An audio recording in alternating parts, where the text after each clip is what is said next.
क्या हो अगर आपका पहला प्यार ही आपको जिंदगी का सबसे बड़ा जख्म दे जाए? एक ऐसा दर्द जो आपको अंदर से तोड़ कर रख दे, लेकिन साथ ही सफलता के शिखर तक पहुंचने की आग भी लगा दे। आज की कहानी है पार्क की, जिसे उसकी क्रश ने सिर्फ इसलिए ठुकरा दिया क्योंकि वो गरीब था। कहानी शुरू होती है सोयू से, जो अपनी यूनिवर्सिटी में फ्रेशमैन के तौर पर क्लास के पहले दिन ही लेट पहुंचती है। उसकी इस देरी से प्रोफेसर नाराज हो जाते हैं और पूरी क्लास को सजा मिलती है। लेकिन इस सबके बीच एक स्टूडेंट है जिसकी नजरें सोयू से हटी नहीं रही। उसका नाम है पार्क और वो पूरे लेक्चर के दौरान सोयू की तरफ देखता रहा। उसी दिन पार्क खुद को सोयू के साथ बस में पाता है। उसकी दिल में एक उत्साह की लहर दौड़ जाती है। उसे लगता है कि शायद ये प्यार की शुरुआत हो सकती है, पर उसकी घबराहट इस पर हावी हो जाती है और जब सोयू उसे भूलते हुए पकड़ लेती है तो पार्क शर्मिंदा होकर जम जाता है, एक शब्द भी नहीं कह पाता। उसकी हैरानी तब और बढ़ जाती है जब उन्हें पता चलता है कि उन दोनों का घर का रास्ता भी एक ही है। पार्क ने अपने पड़ोस में सोयू जितनी खूबसूरत लड़की कभी नहीं देखी थी, इसलिए वो और ज्यादा जिज्ञासु हो जाता है। माहौल और अजीब हो ही रहा होता है कि तभी पार्क का दोस्त नाबुक आ जाता है और उसे ग्रीट करता है। नाबुक, जो पार्क के बिल्कुल विपरीत है, बहुत आत्मविश्वासी और खुले मिजाज का, आते ही उसे चिढ़ाने लगता है। पार्क जहाँ शर्मीला, मासूम और थोड़ा अजीब है, वहीं नाबुक शान से बताता है कि पास खड़ी लड़की उसकी 101वीं गर्लफ्रेंड है। नाबुक की छेड़छाड़ी पार्क की नादानी को और उजागर करती है। वो उसे बस आत्मविश्वास बढ़ाने और अपनी साफ सफाई पर ध्यान देने की सलाह देता है, पर पार्क के लिए ये सलाह मानना लगभग नामुमकिन सा लगता है। दरअसल पार्क की संकोची स्वभाव की जड़ें उसके बचपन में थी। उसकी माँ ने उसे जिम्मेदार और सतर्क रहना सिखाया था, हमेशा याद दिलाया था कि एक आदमी की जिंदगी का बहुत महत्व होता है और इसे गैर जरूरी जोखिम कभी नहीं लेने चाहिए। इस मजबूत आधार के बावजूद पार्क के सिद्धांत डगमगाने लगते हैं। एक दिन एक खूबसूरत नजारे की फोटो खींचते हुए उसके कैमरे में गलती से सोयू की खूबसूरत पोर्ट्रेट कैप्चर हो जाती है। आखिरकार वो दोनों एक दूसरे से परिचय करते हैं, लेकिन पार्क अपनी असलियत से हटकर एक रहस्यमय व्यक्तित्व बनाए रखने की कोशिश करता है। उसका ये दिखावा तब टूट जाता है जब सोयू अचानक एक सुनसान घर के अंदर जाने का फैसला करती है। घबराकर पार्क उसे चेतावनी देता है कि अवैध तरीके से प्रवेश करना गलत है, लेकिन वो घर भयानक ढंग से शांत है। सोयू के इरादे समझ न आने पर पार्क उसे रोकने के लिए एक झूठी कहानी करता है कि उस घर में हत्या हुई थी, पर डरने के बजाय सोयू अपने जवाब से पार्क को हैरान कर देती है। वो कहती है कि अगर उस जगह का अतीत काला है तो वो उसे सुंदरता और खुशी के प्रतीक में बदलना चाहती है, खुशनुमा यादों से भरी एक जगह में। अगले दिन प्रोफेसर स्टूडेंट्स को अपने इलाके की इमारतों की तस्वीरें खींचने का काम देते हैं। पार्क के लिए ये सोयू के करीब आने का बिल्कुल सही मौका था। किसी भी जवान लड़के की तरह पार्क ने बाहर जाने से पहले नहा धोकर और बाल ठीक करके खुद को फ्रेश कर लिया। दोनों साथ मिलकर आसपास की इमारतों की तलाश शुरू करते हैं। इस दौरान वे अपनी जिंदगियों के बारे में बातें शेयर करते हैं। पार्क, जो बचपन से शहर में रहा था, मानता है कि उसे सियोल उबाऊ लगता है, जबकि सोयू को यह शहर असाधारण लगता है, उसके ग्रहनगर जूजू आइलैंड से बहुत अलग। अपनी माँ को खोने और पिता के बीमार पड़ने के बाद सोयू ने अपने परिवार को सहारा देने के लिए जल्दी से जल्दी ग्रेजुएट होने की ठान ली थी। ये सुनकर पार्क माफी मांगता है कि अगर उसकी पिछली बातों से उसे बुरा लगा हो। पार्क और सोयू का रिश्ता गहरा होता गया। उन्होंने मिलकर उस सुनसान घर की सफाई भी शुरू कर दी और सोयू ने वहाँ फूल भी लगाए ताकि जगह और खूबसूरत लगे। अपनी इन गतिविधियों के बीच पार्क सावधानी से सोयू से पूछता है कि क्या उसका कोई बॉयफ्रेंड है। तीखे लहजे में सोयू पलटकर पूछती है कि क्या वो खुद देखना चाहता है। पार्क शर्मिंदा हो जाता है और माफी मांगकर अपना सवाल बदल देता है कि क्या वो किसी को पसंद करती है। तब सोयू बताती है कि उनका सीनियर जे वुक हर लड़की का सपना है। वो हैंडसम, लंबा, आकर्षक, स्मार्ट, एक जीनियस, अमीर और आर्किटेक्चर का स्टूडेंट है। इसके जवाब में पार्क मजाक में कहता है कि वो भी इंजीनियरिंग का स्टूडेंट है, लेकिन सोयू सीधा कहती है कि जेवुक के उलट पार्क गरीब है और खास आकर्षक भी नहीं है। उसकी इस स्पष्ट टिप्पणी से पार्क को थोड़ा मजा भी आता है और थोड़ा दुख भी होता है। उसी रात पार्क अपनी बातें नाबुक से शेयर करता है। वो बताता है कि हाल ही में उसकी जिंदगी अजीब और कभी कभी भारी लगने लगी है। ये सुनकर नाबुक बहुत खुश होता है कि उसका दोस्त प्यार में पड़ गया है। नाबुक फिर पार्क से उस लड़की के बारे में बताने को कहता है जिसे वो पसंद करता है। शर्माते हुए पार्क कहता है कि वो प्यारी और मजेदार है, पर उसे नहीं पता कि उसका दिल कैसे जीते। ये सुनकर नाबुक उसे कदम दर कदम बताता है कि किसी लड़की के पास कैसे जाना है। वो समझाता है कि प्यार उतना मुश्किल नहीं जितना पार्क सोचता है, बस आत्मविश्वास चाहिए। हालांकि उस रात पार्क थोड़ा नशे में था, इसलिए उसे सिर्फ एक ही सलाह याद रही, आत्मविश्वासी बनो। अगले दिन पार्क हिम्मत जुटाकर सोयू को गर्मी की छुट्टियों की शुरुआत में डेट पर चलने को कहता है। पूरे जोश के साथ पार्क सोयू को ट्रेन की पटरियों के किनारे टहलाने ले जाता है, जिससे सोयू बहुत खुश दिखती है। एक पर वो बताती है कि 11 नवंबर को उसका जन्मदिन है और सेलिब्रेट करने के लिए वो पार्क को खाना खिलाना चाहती है। खाना खाते समय पार्क उसके सपनों के बारे में पूछता है, जिस पर सोयूं उत्साह से बताती है कि उसका सपना एक सफल ब्रॉडकास्टर बनने का है और किसी अमीर आदमी से शादी करने का। उसके जवाब से पार्क हैरान रह जाता है, फिर भी वो साहस दिखाता है और कहता है कि अगर वो एक दिन सफल आर्किटेक्ट बना तो वो उसके लिए एक घर बनाएगा। सोयूं खुशी से अपने सपनों के घर का एक स्केच भी बनाती है, जिससे पार्क बहुत खुश होता है। पूरा दिन साथ बिताने के बाद वे घर जाने का फैसला करते हैं। बस स्टॉप पर सोयूं अचानक पार्क के कंधे पर सो जाती है। एक पल के लिए पार्क उसकी खूबसूरती में खो जाता है। वो इससे पहले कभी किसी लड़की के इतना करीब नहीं आया था। धीरे धीरे सोयूं का सिर उसके और करीब आता है और वो दोनों किस शेयर करते हैं। खुशी से अभिभूत पार्क इस किस के बारे में नबुक को गर्व से बताता है। वो स्वीकार करता है कि ये उसका पहला किस था, लेकिन नबुक मजाक में पूछता है कि क्या सोयूं की जीत भी शामिल थी। जवाब में पार्क बताता है कि उसने सोयूं को तब किस किया जब वो सो रही थी। उलझन में पार्क पूछता है कि क्या किस में जीत का इस्तेमाल जरूरी है या अगर वो जाग रही हो तभी गिनती होती है। नाराज नबुक समझाता है कि सिर्फ होठों से होठ मिलाना तो बस एक दोस्ताना किस होता है। नया सेमेस्टर शुरू होते ही सोयूं को कैंपस ब्रॉडकास्टर बनने का मौका मिलता है। उस दिन पार्क बेसब्री से उसका ब्रॉडकास्ट सुनता है और जब वो उसे साथ घर चलने के लिए पूछने जाता है तो पाता है कि सोयूं पहले से ही जेवुक के साथ है और वे साथ जाने की प्लानिंग कर रहे हैं। जेवुक को वो लड़की चुराने नहीं देने की ठान कर पार्क भी उनके साथ चलने का फैसला करता है। चलते समय पार्क अपनी चिड़चिड़ाहट छुपा नहीं पाता क्योंकि सोयूं और जेवुक बातें कर रहे हैं और हंस रहे हैं। उसकी निराशा तब और बढ़ जाती है जब जेवुक पूछता है कि क्या उन दोनों के बीच कुछ चल रहा है और सोयूं जवाब देती है कि पार्क उसका सबसे करीबी दोस्त है। नतीजतन पार्क तुरंत जोड़ता है कि वो उसके लिए भावनाएं रखी नहीं सकता। आखिरकार अगर वे डेट करते तो वो उसे अफोर्ड नहीं कर पाता। ये सुनकर जेवुक हंसता है और पार्क के फटे पुराने कपड़ों का मजाक उड़ाते हुए कहता है कि वो तो भिखारी जैसा दिखता है। पार्क को बहुत बुरा लगता है और वो तुरंत घर पर उतरने की मांग करता है। घर आकर पार्क अपनी माँ पर अपना गुस्सा निकालता है। उसने सवाल किया कि उसके लिए लाए गए सारे कपड़े इतने खराब क्यों दिखते हैं। उसकी माँ अपना बचाव करती है कि कपड़े बिल्कुल ठीक है। फिर भी परेशान पार्क चलाकर बाहर निकल जाता है कि उसकी माँ उसे कभी नहीं समझती। इसके बाद पार्क नबुक से मिलता है और अपने दुख बताता है। वो रोता है कि सोयूं उसे कभी भी प्यार करने लायक नहीं समझेगी और उसे शक है कि वो पहले ही जेवुक के लिए गिर चुकी है। जहाँ पार्क मानता है कि वो जेवुक की खूबसूरती या दौलत से मुकाबला नहीं कर सकता, वहीं नबुक उसकी नकारात्मकता को खारिज कर देता है। वो पार्क को याद दिलाता है कि साहसी लोग ही सुंदरियों का दिल जीतते हैं। अगर पार्क ने अपने दिल की बात नहीं कही तो उसे हमेशा के लिए खोने को स्वीकार करना होगा। आखिर में नबुक उसे साल की पहली बर्फबारी का इंतजार करने के लिए प्रोत्साहित करता है। उसने पार्क से कहा कि पहली बर्फ के दिन अपने प्यार का इजहार करना बेहद रोमांटिक होगा। अगली सुबह सोयूं पार्क से सामान शिफ्ट करने में मदद करने के लिए कहती है।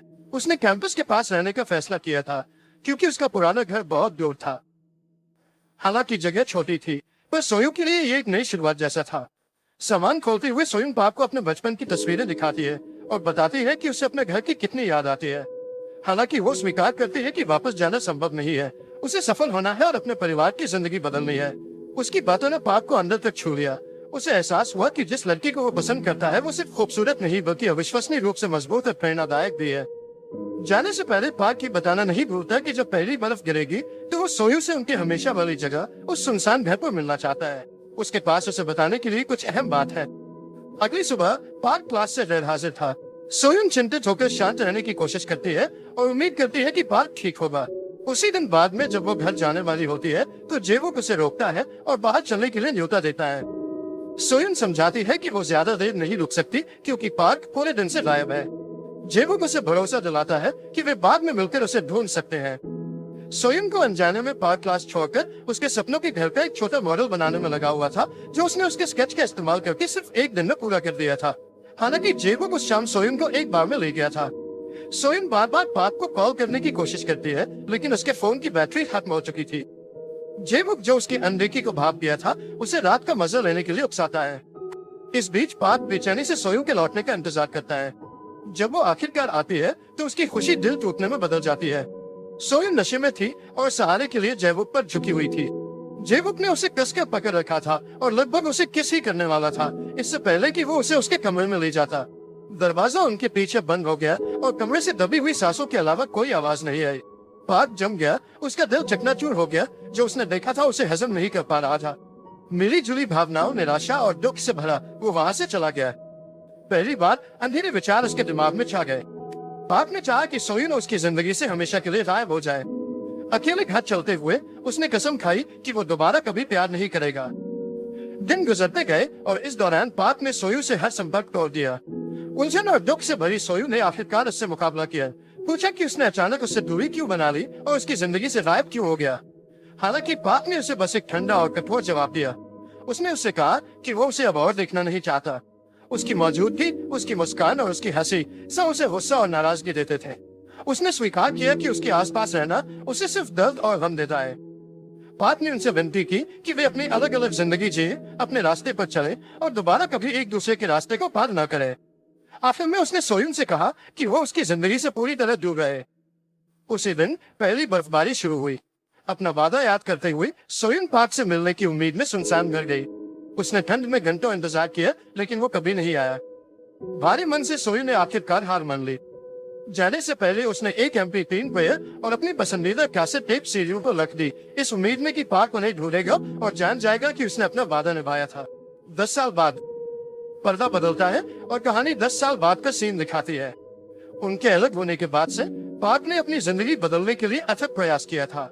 उसका दिमाग सफलता हासिल करने के अपने लक्ष्य में लीन था। पार्क ने जो कुछ भी किया वो अपने परिवार की परिस्थितियां सुधारने के लिए था।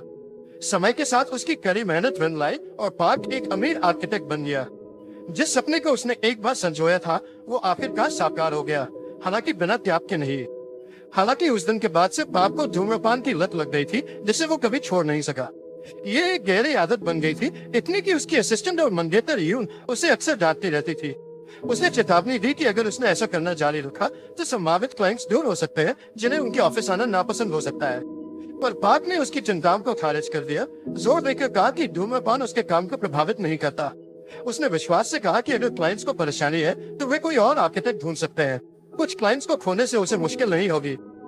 एक दिन एक कर्मचारी ने खबर दी कि जूजू से एक क्लाइंट ने खास तौर पर पार्क से ही अपना घर डिजाइन कराने की गुजारिश की है और वो क्लाइंट सोयुन थी। शुरुआत में पार्क को उसका नाम मुश्किल से याद आया। समय के साथ कई यादें धुंधली हो गई थी, लेकिन जैसे ही नाम उसके दिमाग में बैठा, पार्क को सोयुन अपने पुराने दोस्तों में से एक के तौर पर याद आई। जब वे मिले, सोयुन ने बिना वक्त गंवाए सीधी बात की। उसने समझाया कि वो जूजू आइलैंड पर एक घर बनाना चाहती है और जिद की कि पार्क ही उसे डिजाइन करे। शुरुआत में पार्क हिचकिचाया। वो पहले से ही एक और जरूरी प्रोजेक्ट में व्यस्त था। हालांकि उसके सहकर्मी कुयन में चल रहे प्रोजेक्ट को संभालने की पेशकश की, जिससे पार्क सोयुन का प्रस्ताव ले सका। बाद में वे कैफे में विवरण पर चर्चा करने के लिए मिले। बातचीत के दौरान पार्क ने उनके साझा अतीत को एक साथ जोड़ने की कोशिश की और सोयू से उसकी वर्तमान जिंदगी के बारे में पूछा।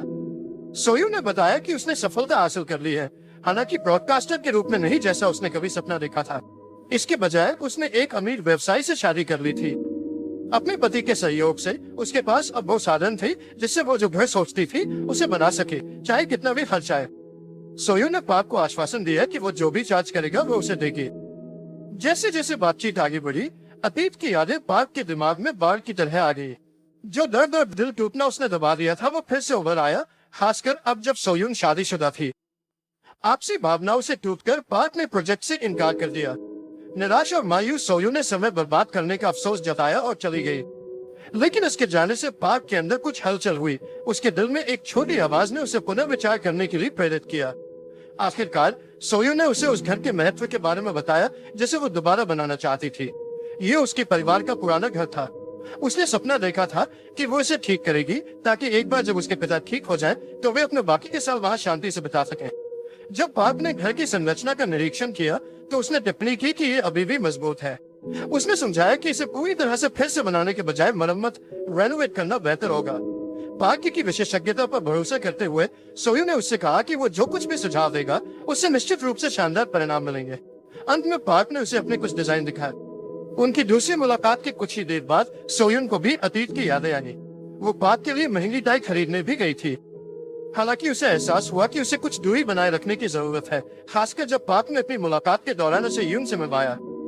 यून ने बताया कि इस प्रोजेक्ट को पूरा करने के बाद वो और पार्क शादी करने और अमेरिका जाने की योजना बना रहे हैं। पार्क से गहरा प्यार करने वाले यून ने अपनी इच्छा व्यक्त की कि वो सुनिश्चित करेगी कि पार्क को कभी भी ऐसा महसूस न हो कि उसे छोड़ दिया गया या नकार दिया गया, जैसा कि अतीत में हुआ था। पार्क ने एक बार कड़वाहट से जिक्र किया था कि जिस महिला ने उसे छोड़ दिया था वो मरने लायक थी। ये सुनकर सोयुन चुप हो गई, अपराध बोध से दब गई, ये समझते हुए कि यून शायद उसी की बात कर रही थी। जैसे ही प्रोजेक्ट शुरू हुआ, सोयून ने आखिरकार पार्क से पूछा कि क्या वो जिस महिला का जिक्र कर रहा था वो वही थी। पार्क चुप रहा, सवाल से बचता रहा। तब भी जब सोयून ने दोबारा पूछा, जब वो सियोल के लिए निकलने की तैयारी कर रहा था, तो उसकी भावनाएं उमड़ पड़ी। पार्क ने अपनी हताशा व्यक्त की, सोयून पर खुशी को ही समझने और उसके द्वारा सहे गए संघर्षों को समझने में विफल रहने का आरोप लगाया। सोयून खुद भी भावुक होते हुए बहस करती है कि पार्क ने उसे समझाने का मौका कभी नहीं दिया। उनकी बहस शांत होने के बाद पार्क ने यून से अपनी फ्लाइट को टालने के लिए माफी मांगी, जिसके लिए उसने प्रोजेक्ट में एक समस्या का हवाला दिया। एक शाम अर्धचेतन सोयून ने पार्क को भरोसे में लिया, खुलासा किया कि धन और आलीशान जीवन शैली के बावजूद उसकी जिंदगी कभी सचमुच खुश नहीं रही थी। उसने अंदर से खालीपन महसूस करने की बात स्वीकार की। सोयून ने फिर एक दर्दनाक सच्चाई साझा की कि उसने 1 साल पहले अपने पति को तलाक दे दिया था। उसने खुलासा किया कि उसने उससे कभी प्यार नहीं किया था और उसने सिर्फ उसके पैसे के लिए शादी की थी। आंसुओं के साथ उसने खुद को एक बेकार औरत कहा जो किसी भी बेहतर चीज के काबिल नहीं थी, जो पार्क के अतीत के कठोर शब्दों को दोहरा रही थी। अभिभूत सोयून हताशा में चीख पड़ी। पार्क ने धीरे से उसे गले लगाया, शांत रहने के लिए फुसफुसाया। उसने उसे आश्वासन दिया कि प्रोजेक्ट पूरा होने तक वो वहीं रहेगा। एक रात अस्पताल से फोन आया कि सोयून के पिता की हालत बिगड़ गई है। सोयून दौड़कर उनके पास गई, उन्हें भरोसा दिलाया कि उनका घर दोबारा बन रहा है और वादा किया कि एक बार जब वे ठीक हो जाएंगे तो वो पहले से भी बेहतर दिखेगा।